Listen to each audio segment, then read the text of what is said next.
reprenons, si vous voulez bien, la suite de notre histoire. Une histoire dramatique. Jésus sur la croix rend l'âme. Qu'est-ce que vous croyez qu'il fait, Satan? Satan jubile, il danse, alléluia, papa. Il danse avec n'importe qui, buvons, chantons, j'ai vaincu le Fils de Dieu. Ah, je suis plus fort, c'est moi qu'appartient à la terre, alléluia, oh, je suis content. Je m'étonnerais, entre parenthèses, qu'il ait dit alléluia, mais il a dit, c'est moi, j'ai réussi à terrasser le Fils de Dieu. Et pendant ce temps, Jésus, notre frère, il a été jusqu'au enfer. Cherchez quoi? La clé du royaume des morts. Et au troisième jour, il est ressuscité. Oui, mes frères et sœurs, Amen. mes bien-aimés. Il a mis Satan sous vos pieds. Amen. Il a tout accompli. Oui. Alors arrêtons de mettre Satan avec un grand S et Dieu avec un petit S. Dieu est Dieu. Dieu est le même hier, aujourd'hui, éternellement. Il a ressuscité les morts, il a guéri les malades, il a délivré beaucoup de personnes de l'emprise du mal. Oui, comme je vous disais, la chair est peine, mais l'esprit est bien disposé. Arrêtons de dire, j'ai le démon de la gourmandise, j'ai le démon de la jalousie, j'ai le démon de la luxure, j'ai le démon du mensonge. Arrêtez. Le démon, c'est vous. Votre plus grand ennemi, c'est votre chair. C'est vous-même. Satan, c'est l'homme aux pantoufles. Si vous laissez une fenêtre, une porte entrouverte, il va s'engouffrer. Alors, arrêtez de lui donner le bâton pour vous faire battre. Marchez de sanctification en sanctification. Arrêtez d'écouter votre chair. Écoutez votre esprit. Écoutez la voix de l'esprit. Écoutez le Saint-Esprit qui atteste de péché, de jugement et de péché et de justice. Amen. Alléluia. Oui.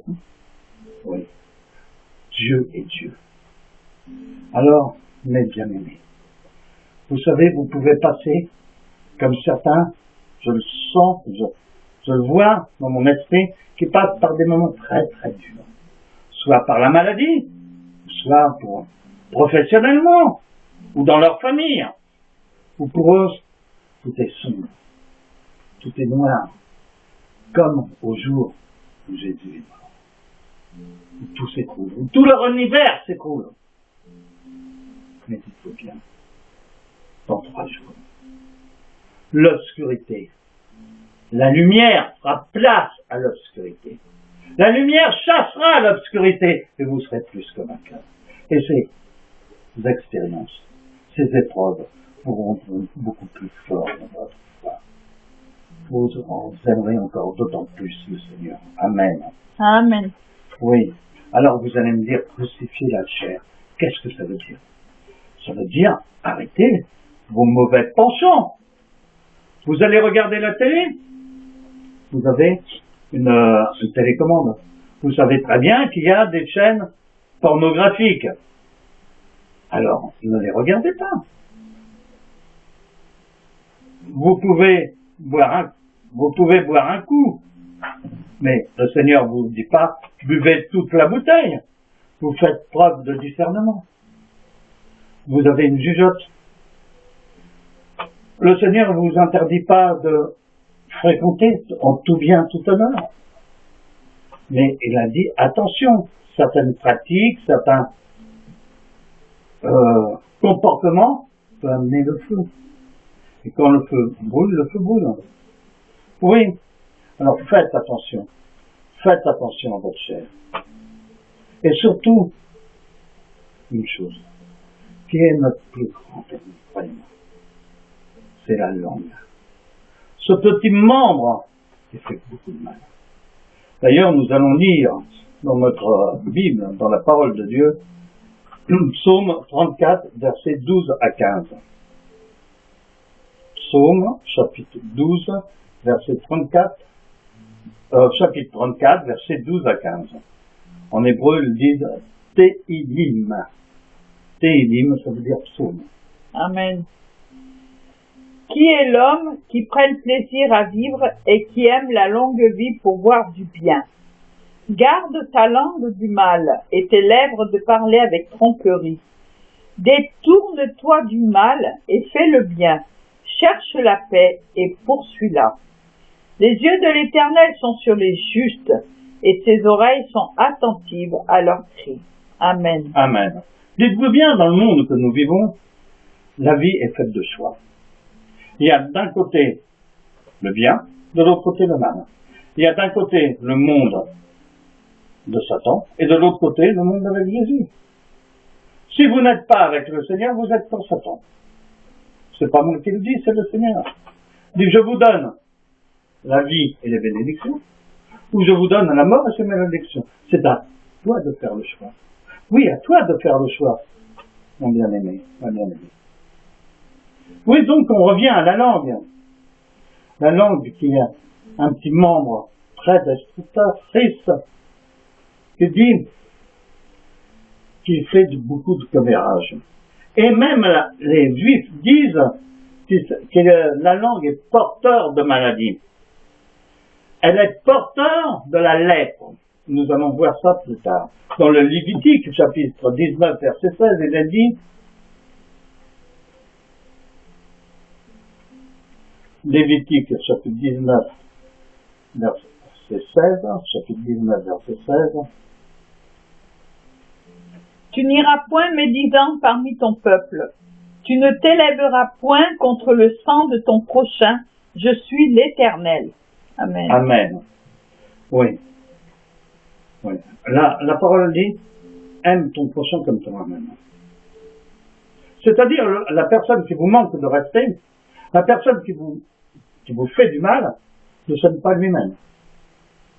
C'est ça que ça veut dire. Oui, nous avons vu au début de cet enseignement que les enfants seront irrespectueux et tout ça. C'est ce qui arrive, malheureusement. Malheureusement. Mais passons par-dessus ça. Passons par-dessus ces choses-là. Parce qu'on a vu un instant que si on n'est pas pour Dieu, on est pour Satan. Dites-vous bien que ceux qui vous font du mal, ceux qui vous maltraitent, je sais pas, qui vous maltraitent par des gestes, même par la parole, par des insinuations, je ne voudrais pas être à leur place. Non, et j'en parle en connaissance de cause. Pourquoi? Qu'est-ce que je vous dis? Vous êtes des princes et des princesses de Dieu. Amen. Vous êtes des enfants de Dieu. Et la parole est claire là-dessus. Vous êtes mes oins. Et ceux qui touchent à mes oins, touchent à la prunelle de mes yeux. Et le Seigneur a dit, non, arrêtez. Oh! Pourquoi tu cries? C'est Google qui? Ah, j'ai eu peur. M'excuse. Donc, reprenons où on était. Il y a beaucoup de problèmes là aujourd'hui. Donc, les gens qui vous disent du mal, ah oui, j'ai poussé un peu. La non, langue. pas encore. Coupez. Satan est sous nos pieds. On ne veut pas que Satan règne dans cette maison. Amen. Où Satan arrête cette vidéo qui vous, je pense, vous fera beaucoup de bien. Amen.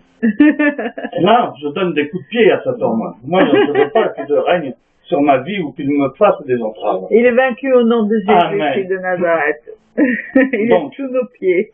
Je vous disais, je ne voudrais pas être à leur place. Ceux qui vous font du mal. Pourquoi? Comme je vous ai dit, vous êtes des enfants de Dieu. Des princesses et des princesses de Dieu. De toute façon, il y a une chose. Ne vous mettez pas en mésalliance. Les torchons ne se mettent pas avec les serviettes. Vous êtes des aigles et les aigles ne veulent pas avec les pigeons. Amen. Vos oreilles ne sont pas des poubelles. Amen. Et l'Éternel nous dit, ceux qui vous font du mal, me font du mal aussi, parce qu'ils touchent à la prunelle de mes yeux. Et c'est à moi qu'appartiennent la vengeance et la rétribution. Oh, je sais déjà ce que vous allez me dire. Oh, ils réussissent le mal, hein. Ceux qui m'ont fait du mal, hein, là. Ah, ils sont bien, hein. Ils ont tout qui leur réussisse, hein. Il y a des gens qui sont gentils avec eux et tout, et ils sont considérés. Ils sont considérés dans le monde de Satan, mais pas dans le monde de Jésus. Quand la rétribution va venir, dites-vous bien, elle va venir. Et ce que vous attendez là, vous croyez que c'est rien du tout? Je vous dis simplement qu'il y a des charbons ardents qui s'amassent sur leur tête. Vous les voyez pas? Soyez gentils. Comme un pasteur nous a dit une fois, on vous dit du mal. Oui, oui. Et après, alors ça va? Oh, je suis content de te revoir. T'as bien dormi? Ah, c'est bien, mon frère. Ah, je suis content pour toi. Il va rien y comprendre, hein, le gars, hein. Il dit, ouais, je lui fais du mal, tout ça. Il devrait être en rogne, tout. Et il est gentil. Oui, soyez gentils. Parce que vous savez qu'il y a du charbon ardent qui s'amasse sur leur tête. Oh, zoba. Exactement. Oui, donc, le lashon-hara, c'est dire du mal de quelqu'un. Et d'ailleurs, dans Lévitique 19, verset 18, Lévitique chapitre 19, verset 18, il est dit, c'est l'illustration de ce que je vous ai parlé, là, à l'heure actuelle. Amen. Tu n'useras point de vengeance, et tu ne la garderas point aux enfants de ton peuple, mais tu aimeras ton prochain comme toi-même. Je suis l'Éternel. Je suis l'Éternel. Amen. C'est lui qui prend les règnes. Il voit tout, il entend tout, il sait tout. Rien n'est fait au hasard, sans qu'il l'ait permis. Quelqu'un vous fait du mal, il le sait de voir. Il va dire, laisse-le, allez, qu'il continue, allez. Il va à sa perdition. Oui, mais c'est dur quand même. C'est très dur, mais bon, il faut avoir de la patience, et croyez-moi, c'est très dur. La moutarde monte très souvent au nez. Mais bon, c'est comme ça.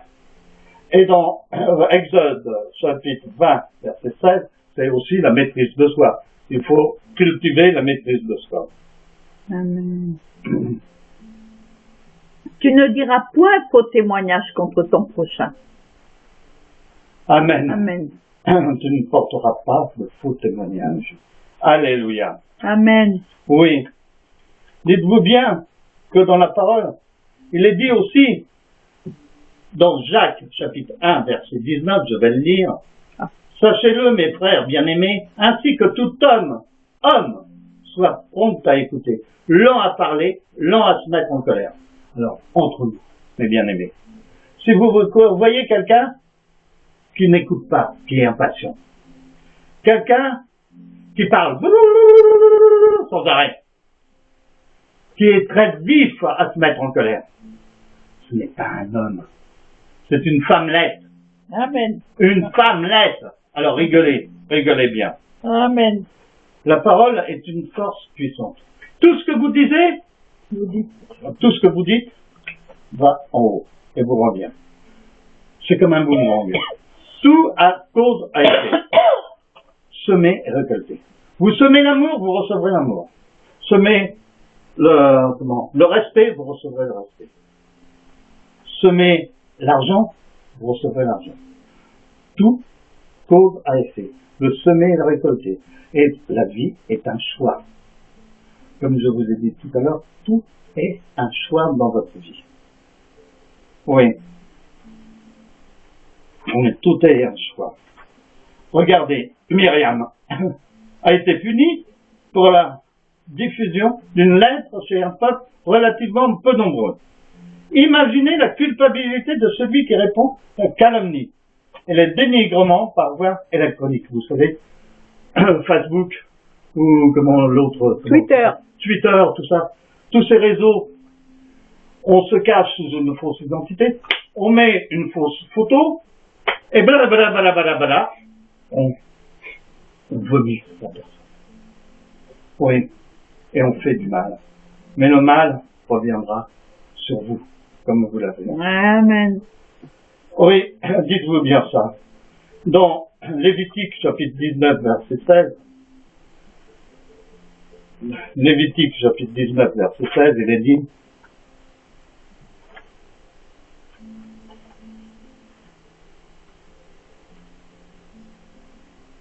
Tu n'iras point médisant parmi ton peuple. Tu ne t'élèveras point contre le sang de ton prochain. Je suis l'Éternel. Amen. Amen. Oui. Et dans Exode, je vais le lire, verset 20, au chapitre 20, verset 16, tu ne porteras point de faux témoignages contre ton prochain. Amen. Oui, que le commandement de ne pas donner de faux témoignages est le 9e commandement de Dieu, de Yod et Vav et, à ce sujet. Oui, cela vient de Myriam, qui a été punie de pourquoi? Parce qu'elle a parlé péjorativement contre Moïse. Ne parlez jamais contre un homme de Dieu, jamais. Préservez-vous. Un homme de Dieu, il a Dieu en lui. Amen. Amen. Oui. Et dites-vous bien, si vous rencontrez quelqu'un qui dit le lashonara, ne te faites pas dans le groupe.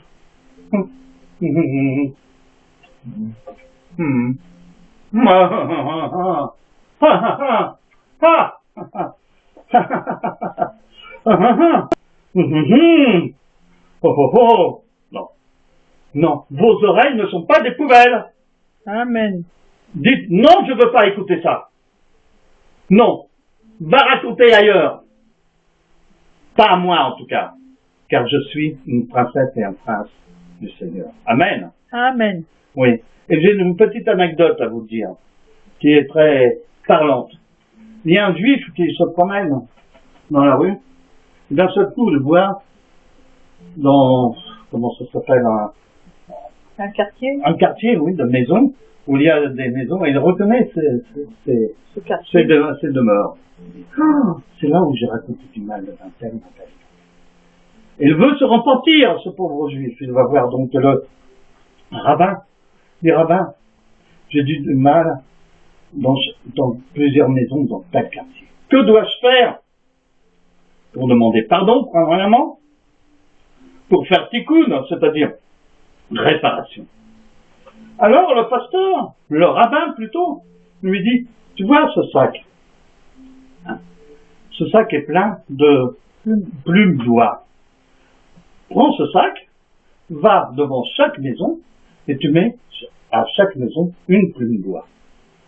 Forcément, le juif, il s'empresse de le faire, mais à chaque maison, à chaque porte de chaque maison, une plume d'oie. Deuxième, troisième, quatrième, une plume d'oie. Il revient de 5 épis. Voilà, rabbin, j'ai fait comme vous m'avez dit. Ah, je suis pardonné alors. J'ai fait tikkun. Non, mon ami. C'est trop facile. Hein? Vraiment trop facile. Prends le sac vide et ramène-moi les plumes. On prend le sac vide et il va à la première maison, à la porte. Plus de plumes. Deuxième maison, plus de plumes. Troisième, il revient tout affolé vers le rabbin. Il dit, rabbin, toutes les plumes sont parties. Et se sont certainement envolées par le vent, je ne sais pas. Le rabbin lui dit, eh oui, mon ami, tu vois, les plumes sont comme tes paroles sont comme tes plumes qui se sont envolées. Tu ne sais pas où elles vont aller, ce qu'elles vont faire comme mal. Voilà, oui, c'est ça. Vous ne savez pas la portée de vos paroles, alors demandez pardon à Dieu. Maîtrisez votre chair. Vivez par l'Esprit de Dieu. Attendez le Seigneur. Oui, attendez le Seigneur. Pourquoi? Parce que le Seigneur frappe à la porte. Et le Seigneur nous dit, ma justice est en moi. Ma sainteté est en moi. Ma pureté est en moi. Ma parole est pureté. Ma parole est sainteté. Ma parole est vie. Ma parole est justice. Ma parole est lumière. Et la lumière est ma parole.